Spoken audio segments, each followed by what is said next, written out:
जमीन सर्वे से तय नहीं होगी आपकी पारिवारिक बंटवारा। इसका मतलब ये है कि मान लीजिए ये जमीन सर्वे जो हो रही है इससे ये नहीं पता चल पाएगा, जैसे मान लीजिए अपने 2 भाई है तो 2 भाई किसको कितना जमीन मिलेगा वो ये तय नहीं करेगी। ये ध्यान रखिएगा, ये आपसी मैटर आपकी होगी कि किसको कौन सा जमीन देना है, किसको कितना देना है, ये आपको तय करना होगा। क्योंकि बहुत सारे केसेस में आपने देखा होगा कि बहुत सारे ऐसे भाई है जो अपने हिस्सा का जमीन क्या किया हो बेच भी चुका है, कुछ ही जमीन उनका बचा हुआ है। तो वैसे स्थिति में अगर मान लीजिए सरकार ये चीज करती है कि हर लोगों को ये डिसाइड कर देगी कि भाई अगर मान लीजिए 1 कट्ठा जमीन बचा है तो आधा कट्ठा आपका हुआ, आधा कट्ठा उस भाई का हुआ। सरकार को तो ये नहीं पता है कि कौन भाई कौन सा जमीन बेच चुके हैं, ये सब तो नहीं पता है। यहाँ पर बताया गया है कि राज्य में चल रहे जमीन सर्वे को लेकर राजस्व एवं भूमि सुधार विभाग ने कई तकनीकी पक्षों को बिल्कुल स्पष्ट कर दिया है। इसमें एक तथ्य यह भी है कि जमीन सर्वे के माध्यम से दर्ज पारिवारिक सदस्यों के नाम के आधार पर उन सभी के बीच बंटवारा मान लेना उचित नहीं है। पारिवारिक बंटवारा हमेशा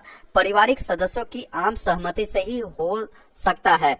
तो इनका कहना यह है कि सर्वे में जो आप फॉर्म भर रहे हैं, मान लीजिए सभी सदस्यों का नाम उसमें दे रहे हैं, तो ये बिल्कुल भी आप ना माने कि हमने वहां पर नाम दे दिया तो गवर्नमेंट ये तय कर देगी कि किसको कितना जमीन मिलेगा। ये आपकी आपसी बंटवारा है, ये आपको पारिवारिक सदस्यों को बैठाकर इन चीजों को आपको खुद ही डिसाइड करना होगा कि किसको कितना जमीन देना है, किधर का जमीन किनको देना है। ये सब आपकी अपनी मैटर है, ये ध्यान रखिएगा। बाकी इन्होंने बताया है कि बंटवारे में प्रत्येक सदस्यों के लिए जमीन के रकबा के साथ जमीन की चौहदी तय की जाती है। यह चौहदी सभी सदस्यों की आपसी सहमति से तय होती है।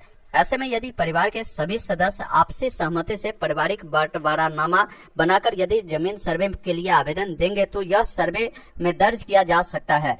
बहुत सारे ऐसे लोग हैं जो पहले ही ये चीज डिसाइड कर लेंगे, अपने परिवार में सभी सदस्यों को बैठाएंगे कि भाई जमीन सर्वे अभी हो रही है तो जमीन सर्वे में किनको कौन सा जमीन रखना है ये चीज हम लोग पहले ही डिसाइड करें। जैसे मान लीजिए किसी लोगों के पास 4 भाई है, ये कोई प्लॉट है तो इस प्लॉट को वो लोग आपसी में ही 4 बंटवारा करेंगे, इधर का किसको रखना है उधर का किसको रखना है। तो ये आपको एक बंटवारानामा जो बनाई जाती है ये बनाकर अगर आप सिविल में प्रस्तुत करते हैं तो यहाँ तक जो सर्वे टीम होगी उनको मदद इसमें मिलेगी कि भाई आप लोग ऑलरेडी पहले से ही अपना बंटवारा कर चुका है। तो इसलिए अभी भी मान लीजिए जिन लोगों को लगता है कि भाई हमें पूरी तरीके से अभी जो डिटेल हम देंगे उसी के अकॉर्डिंग मेरा ये सर्वे हो जाए, तो आप एक बंटवारानामा जो है आप बनाकर आप सिविल में अभी भी जमा कर सकते हैं। लेकिन मैंने देखा है कि मैक्सिमम लोग जो है ये चीज नहीं कर रहे हैं। तो वैसे स्थिति में आप कभी ये मत सोचिएगा कि जमीन जो है डायरेक्ट आपके सभी भाई के नाम पर कर दिए जाएंगे, ऐसा नहीं होगा। यही है कि एक ही खतियान बनेगा, उस खतियान में जितने भी आपके जमीन होंगे वो दर्ज किए जाएंगे।